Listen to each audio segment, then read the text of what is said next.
honored to welcome Sandrine Dixson-Declève. Sandrine Dixson-Declève, she's the president of Club of Rome. I hope that everybody knows what the famous Club of Rome is, which is actually have been well known thanks to the famous report Meadow. Sandrine Dixson-Declève is an international and European energy sustainable expert focused on development, sustainable finance, complex system through leaders. She is currently, as I said, president of the Club de Rome. She chairs the European Commission's experts group of economic and societal impact of research and innovation, and sits on several boards and advisory boards. In addition, she is an ambassador for the Energy Transitions Commission and the Wellbeing Alliance, and a fellow of the World Academy of Science and Art. In 2017, Sandrine co-founded the Women Enabler Change Agent Network.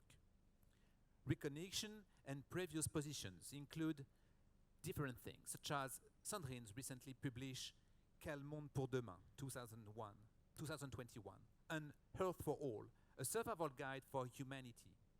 2022, last year, Sandrine Dixson-Declève was recognized as one of the 30 most influential women across the globe, driving change in a low-carbon economy and promoting green business.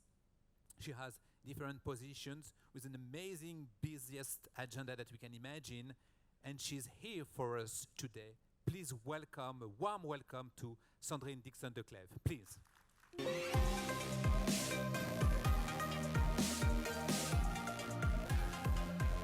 Merci Sandrine, je vous en prie. What a pleasure to be here. What a pleasure to be here to open up the new year. I don't think many of you probably wanted to get up this early this morning in order to hear me speak. Thank you for being here to hear me speak, and Xavier and the others. It's a great way to start a year where hopefully we are all going to kick some ass.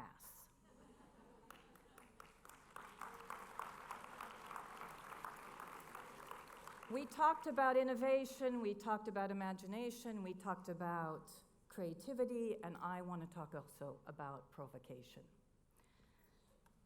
The she's, the he's that you all are, those of you who are here because you want to think through what the world means to you, I want to start off by saying that we're going to show a video, but that what the message that I will carry for you today is to forget that it's just about you. Today's message is shifting from the me to the we, from the ego to the eco. Because to be frank, this is the decade of transformation. And if we don't get it right collectively, we are jointly the greatest existential threat to our own existence. That's why we have to kick some major ass. And I mean that, not only to provoke, but to remind ourselves that if we are going to live on this planet, we both have to respect each other, respect other species, and remember that we are just tiny specks in the universe. So let us start with a bit of history and why, after 30 years of career working with business, working with politicians, working with NGOs and some of the greatest institutions, including the UN, I have decided that we have to totally reshape the systems that we have before us and go back to understanding what history has taught us and how we can create the best history for future generations.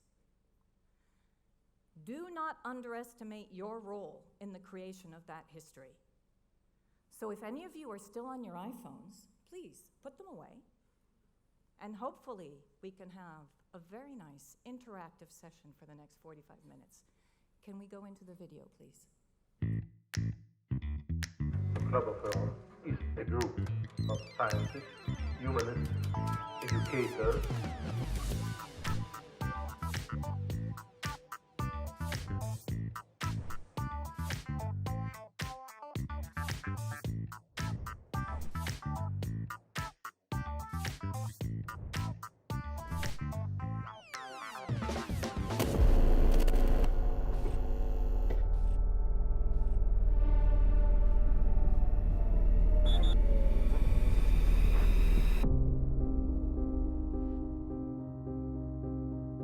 It's irritating that humanity has not listened to us, but they haven't. The warning bells were there already 50 years ago. The big difference is that now we truly are in the midst of the crises. We are much, much closer to potentially catastrophic outcomes.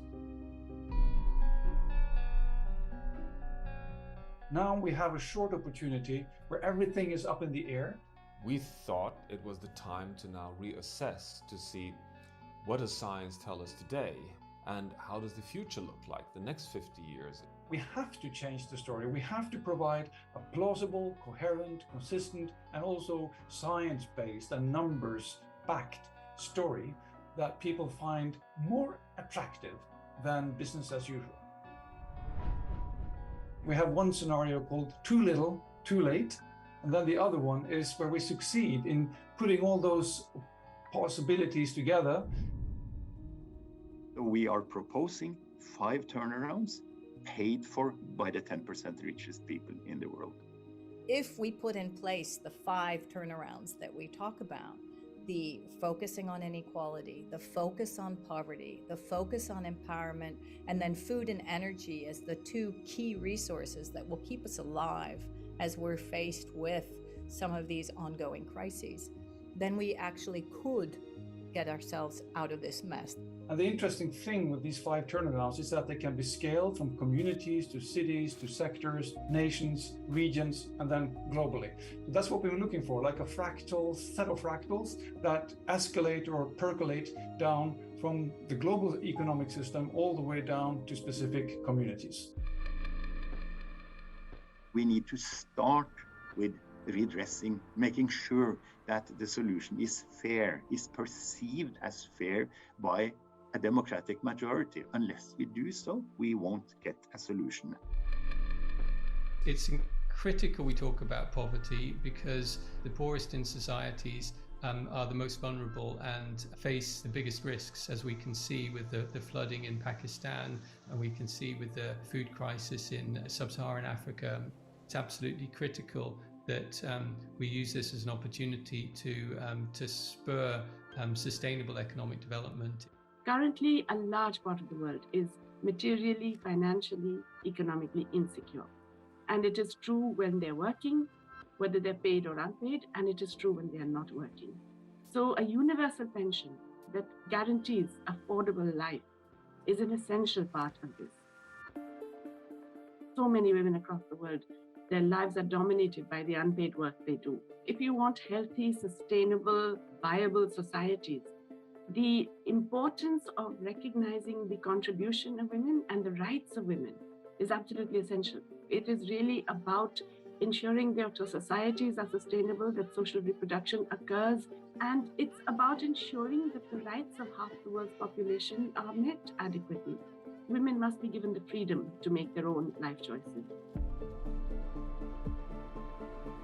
In the food system, we would see a rapid change towards more logistics that reduce the unnecessary food waste and food loss so that we have food security.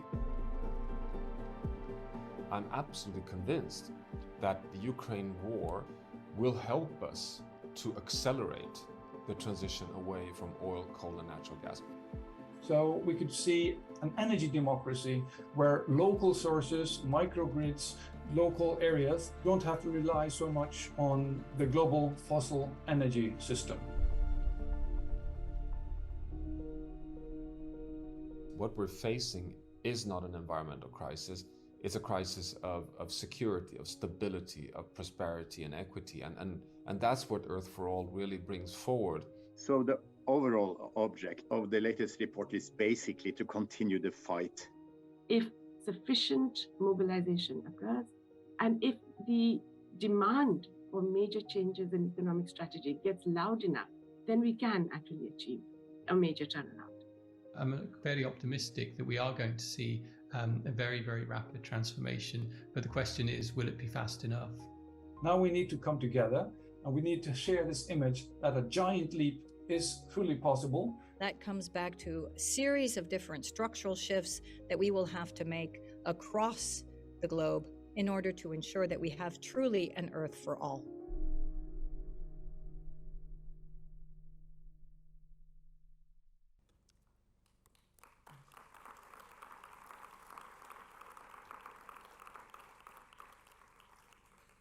So, how do we create an Earth for all?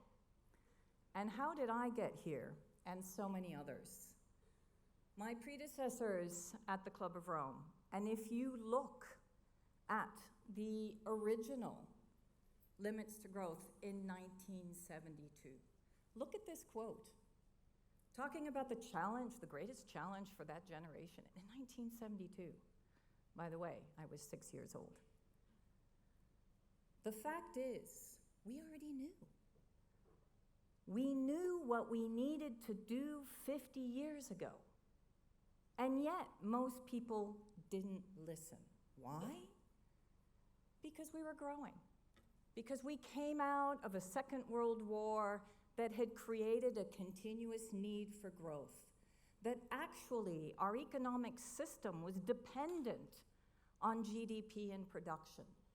Because there was this necessity to think through that linearly we could create more growth and more economic well-being for more people. And yes, over the last 50 years, we have succeeded in making some people better off. But overall, we know that with population growth, that with a continuous economic growth that has actually predominantly assisted those at the very top, that the fact that wealth distribution has not happened in the way that we need it either between North and South or even within our own countries, and that we continuously didn't put a price or value on what mattered most. Going back even to 1968, where Bob Kennedy made the very important speech of GDP does not value what is most essential in our society. 1968. So that is why I'm looking at all of you and looking at myself and calling bullshit on all of us, because we allowed for that faith in an economic system that's totally broken to steer the way in which we should move forward. The limits to growth frightened many to the point where they called it the Doomsday Club, where they called it a conspiracy theory. In fact, the Club of Rome, by the way, and since I am the president of the Club of Rome, I am #1 Madame Conspiracy Theory, because no one wants to understand the truth. But the truth is, now that we are in front of the compound effects of an economic system that has become so over-financialized and that no longer services people, planet, or prosperity, and in fact never truly did, we are now faced with how the linear thinking has got us into this mess. That is why if you are going to imagine your way out this week and continue through your studies at this business school, I ask you, I worked with business, I studied business, forget the past of business studies. The present is such that systems thinking and creativity is the only way that we will recreate an economy that services people, planet, and prosperity with business prospects that are not just focused on profit and power and, pardon me, the penis effect. A patriarchy that has forgotten what it means to think about the next generation, what it means to shift from power and from profit, to think through how systemically everything is interrelated. What we heard from Xavier, the arts, the multidisciplinary aspect of our very life, of our societies, that is what systems is all about. We can no longer think through a limit to growth. We have to think of growth within limits. We have to think of what that means within our systems. What does that look like? And that is how we started to reimagine the future. I called bullshit on being called the Doomsday Club. We were realists in 1972. What we said has now happened. What we need to do is stand above the past and think about, what does the future hold for us?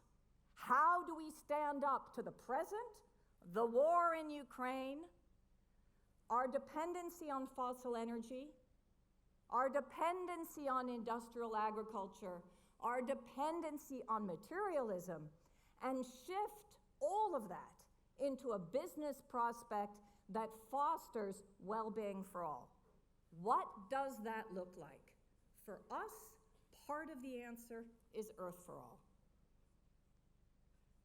Part of the answer is thinking through what are the different symbols and signals, and what is the wake-up call of the future that we want. Taking into consideration the compound effect of the tipping points, the 3 C's, climate, COVID, and conflict. Thinking through what that looks like in terms of an economic reset, where actually the economy is totally dependent now on an over-financialization where, for example, shareholder prices will actually go up and shareholder value, even when you fire 10,000 people. What the hell does that mean? You've got 10,000 people that are on unemployment and somehow shareholder value goes up. The economy is totally disconnected from people's lives and livelihoods. That has to stop. What do we mean when we start to look at multilateralism? The interrelationship between different countries.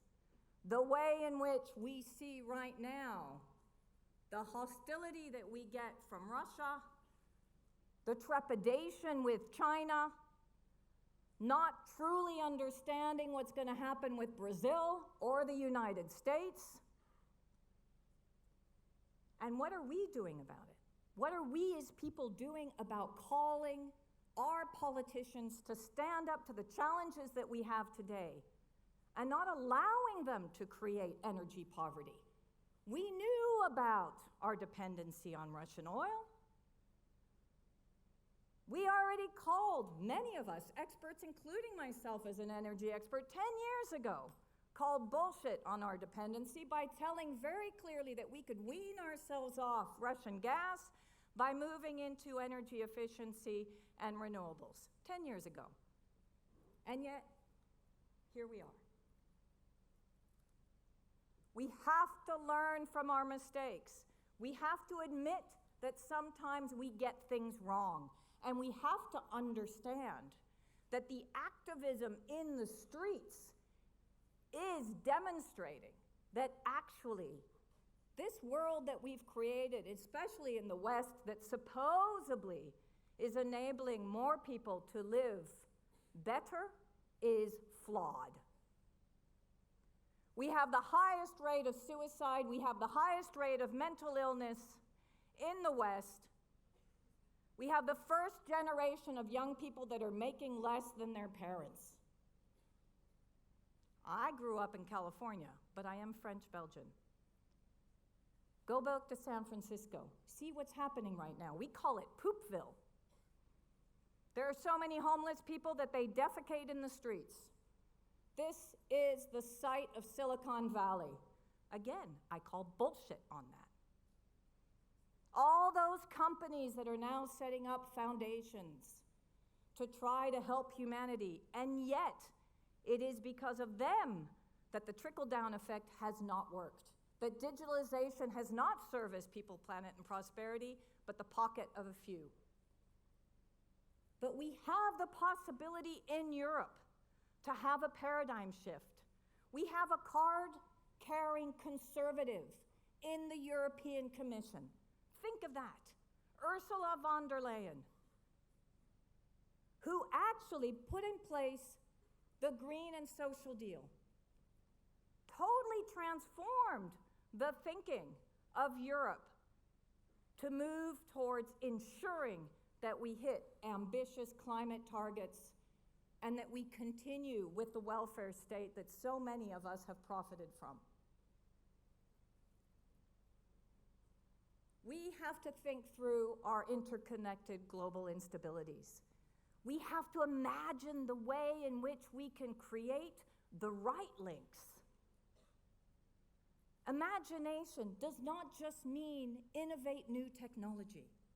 Imagination means innovate our societies, innovate our cities, innovate our relationships, disrupt our partnerships.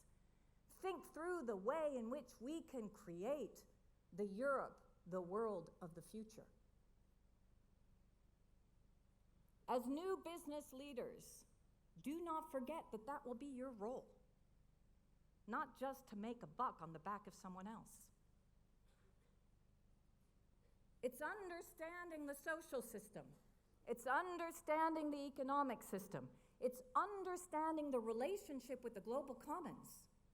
Because where did we get it wrong once again and forget to listen to 1972 messages from the limits to growth? The more we purge our natural resources, the less we will be able to breathe physically. Because we know that the Amazon is the lungs of the world. We know that climate change is going to affect us more and more. And it's not just affecting the poorest and the south. In Belgium, we had some of the worst floods we've ever had, and we lost lives. So that is the key message of Earth for All as well. It is not necessarily going to be the environmental tipping points that will be our greatest demise. It will be the social tipping points. It will be the mass movements. It will be political progress or lack of political progress, populism that will grow.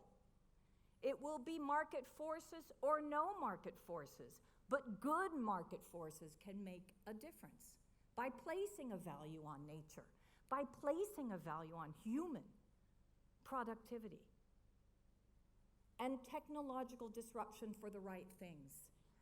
The 2020s will see the fastest economic shift ever, moving towards zero carbon, moving towards zero loss of nature, moving towards zero poverty and zero pandemics at the same time, because we are in a permacrisis. Just last week, I published with experts in the European Commission a new article in Euroactiv around the way in which we need to use this state of permacrisis as a moment to think through a new peace, a new project for Europe, a positive peace that looks at well-being, a positive peace that speaks about the elephant in the room, that looks at the way in which we remain focused just on supply side without looking at demand side. How we actually are continuously thinking about greening the supply side, but need to bring in and address poverty and inequality.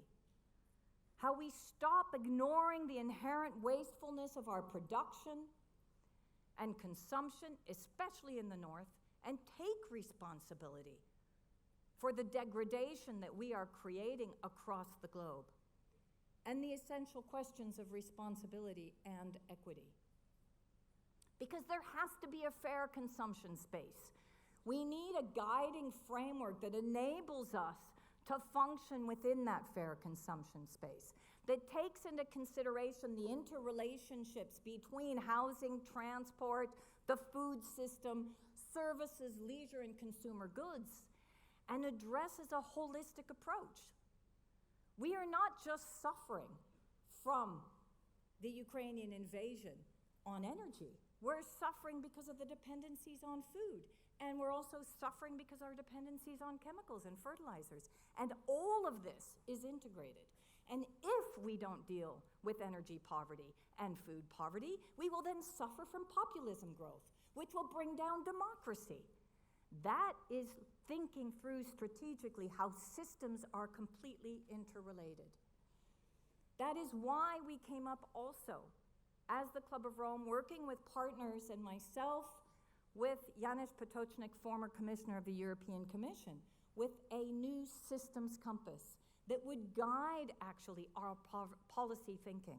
A compass that redefines leadership, that redefines prosperity, understanding what it means actually to look at governance, understanding the real role of finance.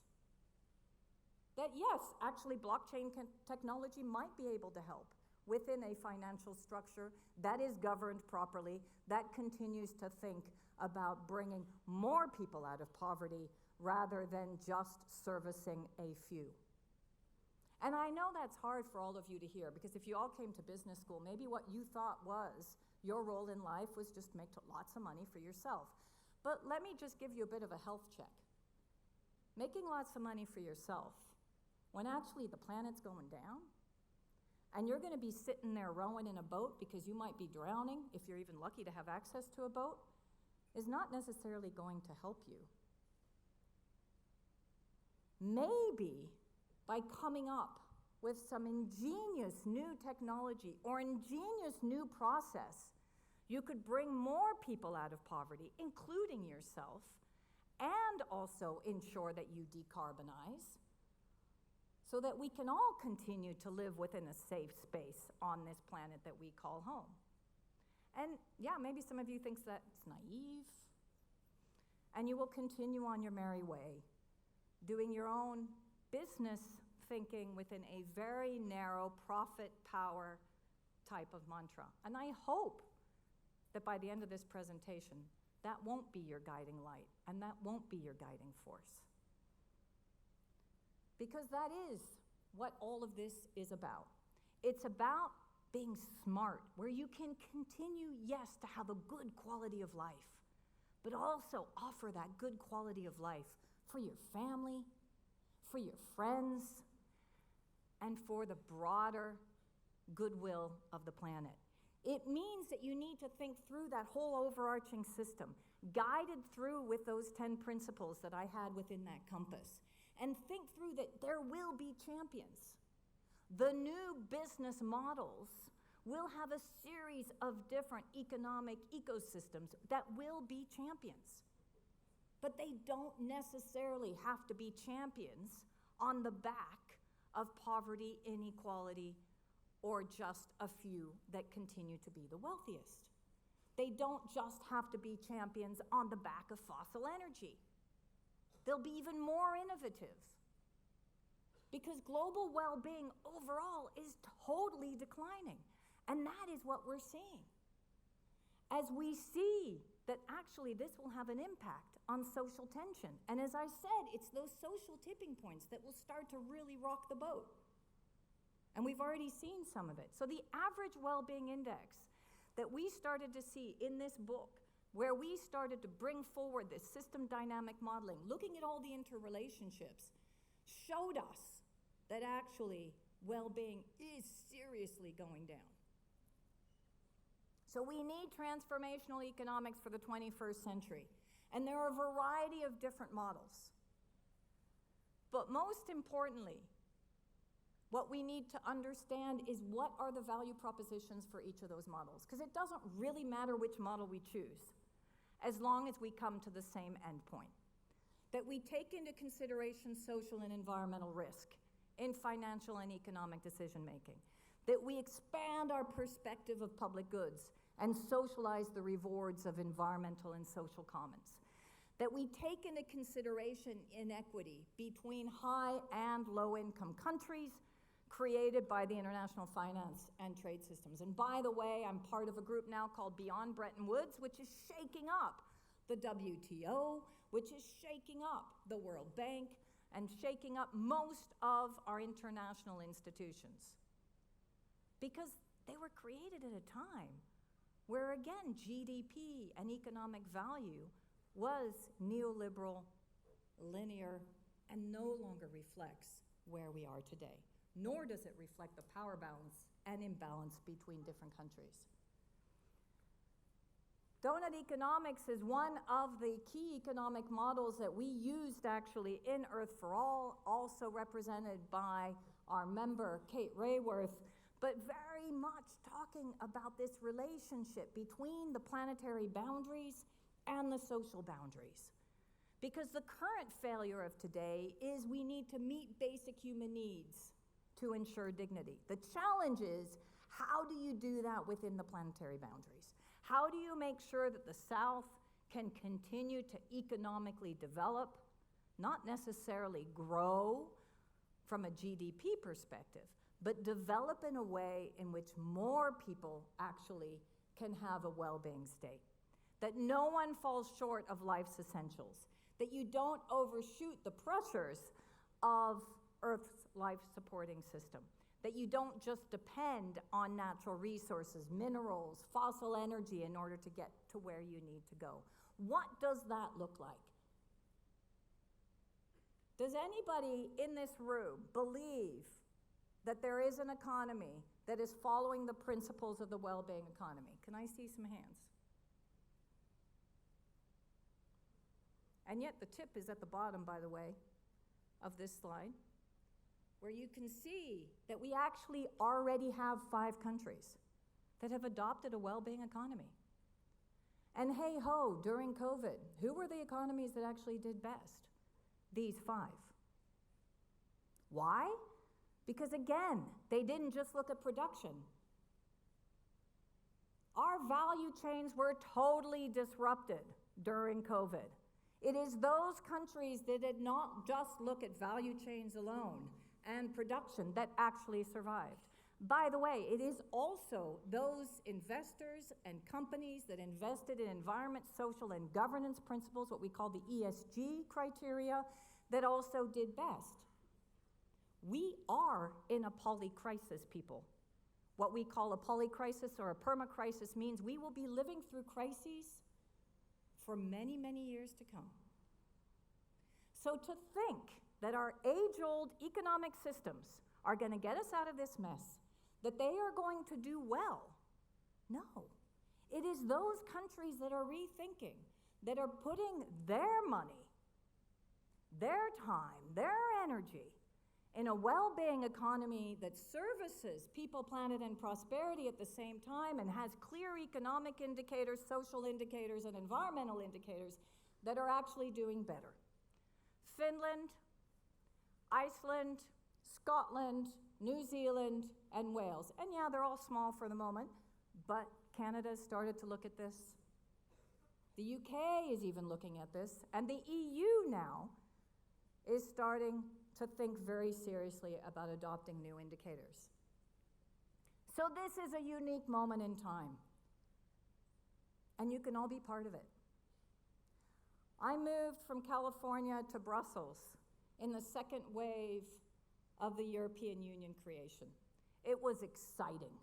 It was a moment where actually young people came to Brussels thinking that we could create a brand new political and economic partnership across Europe. This is such a time, but it's even more exciting because it's not just French, European, American, it's global.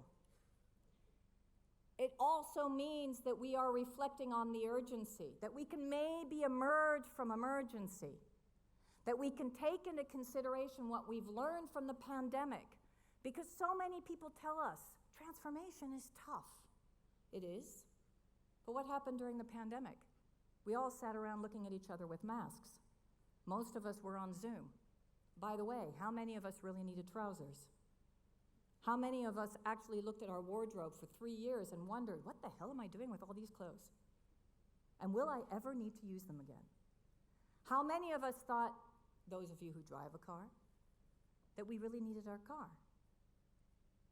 It taught us what was most essential: our lives, our livelihoods, that our friends and family were staying well and alive, that we all had access to medical assistance and to hospitalization. That is what mattered. And that is what will continue to matter as we have more and more pandemics, as we have more and more crises, which means we need to come back to what's most essential. And we need to understand that actually most people across the G20 countries, so not just us here in the West, believe that a transformation towards a well-being economy is what we need. So that is why that whole passage from 1972 to today, why this book and the research that we've done and the way in which we are trying to build a movement is so important. Because actually, it makes sense. And we don't have another 50 years to lose, so why the hell not try, right? This was the original model. Yeah, it's complicated. It shows the interrelationships between all the different systems. The system dynamic modeling then enables you to think through what would be possible scenarios. What we saw through that model was that with GDP growth plus population growth plus climate, we would only continue to have negative well-being. That's clear. So how do we build from that? Well, we have two possible scenarios. One is the business as usual, too little, too late scenario, which basically means we stay and do what we're doing today. Even some of the new technology innovations are integrated in this scenario. Poverty reaches zero around 2100, far too late, people. Social tensions rise this century, conversely well-being falls, and global average temperatures will be at 2.5 at a minimum. Or we can grab the giant leap scenario. We can use this week's imagination and innovation and think through, what does that look like? What do we need to hit the giant leap?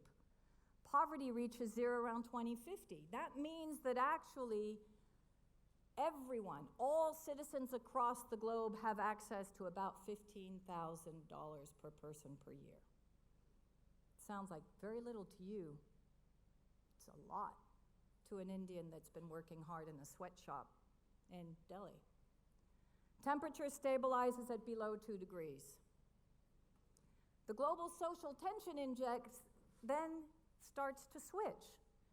We know already, as I said before, that the social tension would rise if we actually didn't do anything, and that's what happens with the too little, too late scenario. But the well-being and the giant leap scenario goes straight up, and the social tension reduces through the giant leap. To do that, we need 5 key turnarounds. Focus on the poverty, focus on the inequality, focus on the empowerment, food, and energy. And I'm going to go, oops, that one skipped. Very quickly through this. Hopefully you'll have access to my slides, and hopefully you'll even go out and buy the book. Number 1, ending poverty, as I said, 15,000 per person per year. But also the conversations with the International Monetary Fund, which, by the way, is starting to look at some of these issues. To allocate over $1 trillion annually to low-income countries for green jobs. To cancel all debt to low-income countries. Very active conversation on this. And if not canceling all debt, to do debt for nature swaps as well. Protect fledgling industries in low-income countries. To start to have conversations around how we ensure that we have exchange, whether it be through knowledge or technology, and that transfer actually happens. But address also inequality. In 2 weeks, for my sins, I'm going to Davos, which is the place that I hate the most, because it just demonstrates all the things that have gone wrong with this world. And we will publish our letter calling that 10% of the richest in societies can only take less than 40% of national incomes by 2030, and that actually the wealthiest must finally stand up to the plate and pay their taxes. That we legislate and strengthen workers' rights, that we introduce citizens funds, but I also agree with what was said in the opening of this conference, that our jobs will change. So if we do not have workers' rights, we need to ensure that all active citizens have rights. Active citizens in our society might mean that you are an independent, actually setting up your own company at home and working from home. But you as well need to make sure that you have the rights to be part of society. And what do those rights look like? Because our market force will change. And with that, we have to think through of what is the role of each individual within the society to continue to create and be part of society, both economically and culturally, as much as possible. But to also turn around, number 3, empower women, which again, here in the West may not seem as necessary. But in so many countries, access to education, access to jobs, access to rights is so fundamental. And what does that do? That immediately reduces population growth. Turnaround number 4, transform the food system to regenerative and sustainable. And turnaround number 5, transition the energy systems. All of these are much more known, but without the 3 others, poverty, inequality, and equity, empowerment, they will not actually work in practice. So what are the novelties of the Earth for All model? In the inequality, we don't just talk about inequality between the North and the South. We talk about inequality within our own countries. We talk about the different roles in society, owner and worker share outputs. In ecology, we use the wider effect of the human economy on the main planetary boundaries. The public sector has to take an active role. We need democracy. We need, however, an active state. We need both to coincide in order to ensure that we truly create this Earth for all. We need a financial system that looks at the effects from debt to the actual effect of money. What does it look like within the central banks? What does it look like from a financial perspective? What do interest rates and capital costs and inflationary pressures do on our societies? And how do we alleviate the pain of many of these dependencies on people and their daily lives? We need to understand labor and what is the labor force of the future, and population growth, and what does that look like? Because actually we have an aging population in the West and a growing population in the East and the South. And then the well-being, truly understanding and unpacking what well-being actually means. This is not about going to a wellness spa. This is about understanding how we bring together the right indicators to measure true well-being, all the way from education to economic development, to access to medical assistance, and to access to food and energy and the basics. So our calls to action are to ensure that we upgrade and transform the dominant economic worldview, that we upgrade and transform the global financial system. And this is because we very clearly saw that the current trends will not lead to well-being for the majority, and that those social tipping points will come knocking at our door and will bring everything that we believe in down. Nothing less than all 5 turnarounds are necessary, and by the way, this could cost us 3 to 5% of GDP per annum. It's a pittance. I've just come from Costa Rica, where they don't have a defense budget. If we eliminated most of our defense budgets, and I know we have to think through this, clearly, with Russia knocking on our door, but if we started to think through what mattered and shifted at least half of most of our defense budgets, we would probably meet that cost right now. Long-term planning rather than short-term design. This comes back to the quote from Dana Meadows at the beginning. What are the leverage points? I keep on saying to my policy friends, to presidents and others, why do we get so caught up in short-term dynamics? Think about those short-term levers that will really create the long-term systems change that we need. Don't start investing in fossil energy in Africa right now, for God's sakes, when we've got to wean ourselves off fossil energy, only to then create a problem in Africa where we're actually creating a dependency there. What kind of ludicrous decision is that? The hypocrisy, the bullshit has to be called out. That is fundamental. And we need to quantify that feedback loop so that we can ensure that we truly get to the well-being index. Because that critical feedback loop has to be thought through all steps of the way. The fact that we know that the level of social tension will only increase if we don't build trust.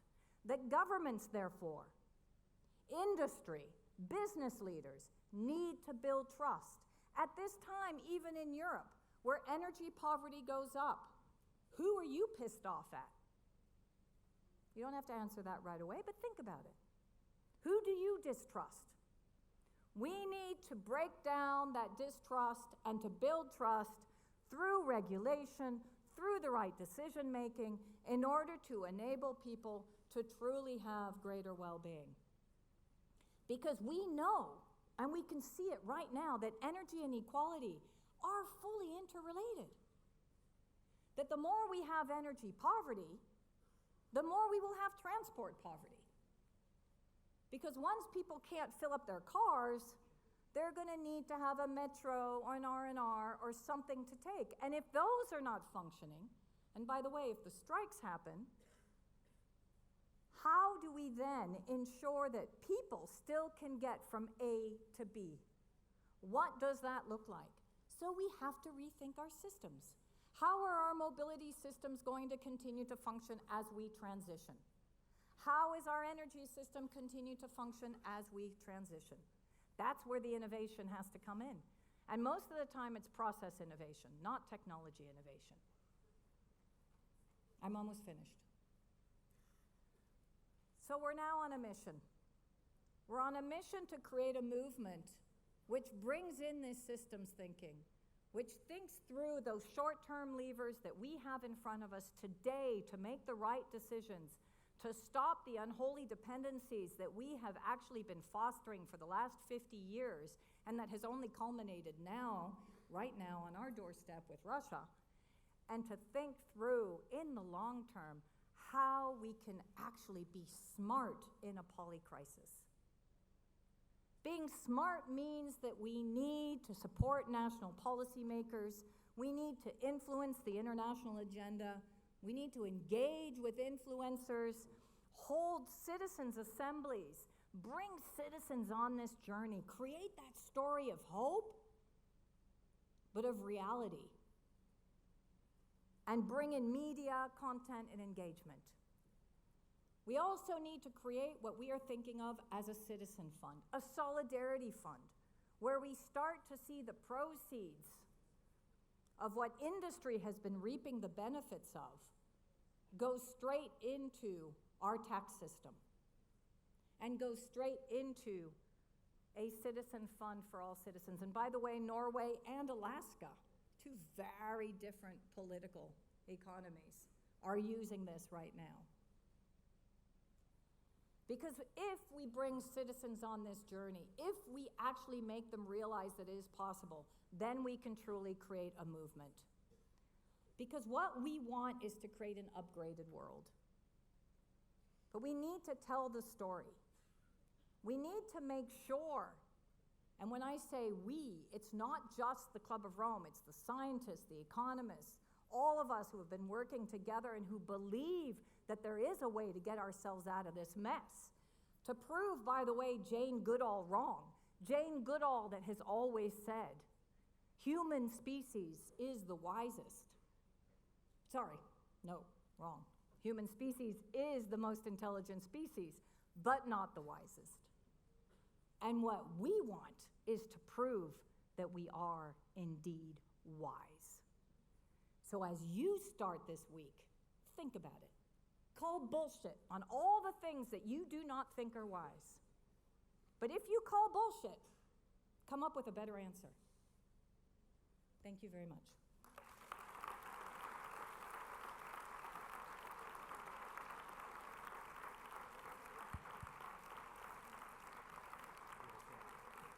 Thank you very much. Thank you so much. I have to say, it's one of the amazing, inspirational one that we had for the opening lecture of Imagination Week. Thank you so much, Sandrine Dixson-Declève. We don't have so much time for the question now, but maybe what kind of advice you can give to the students? If you have one or two advice that they have to do, concretely, what they have to do?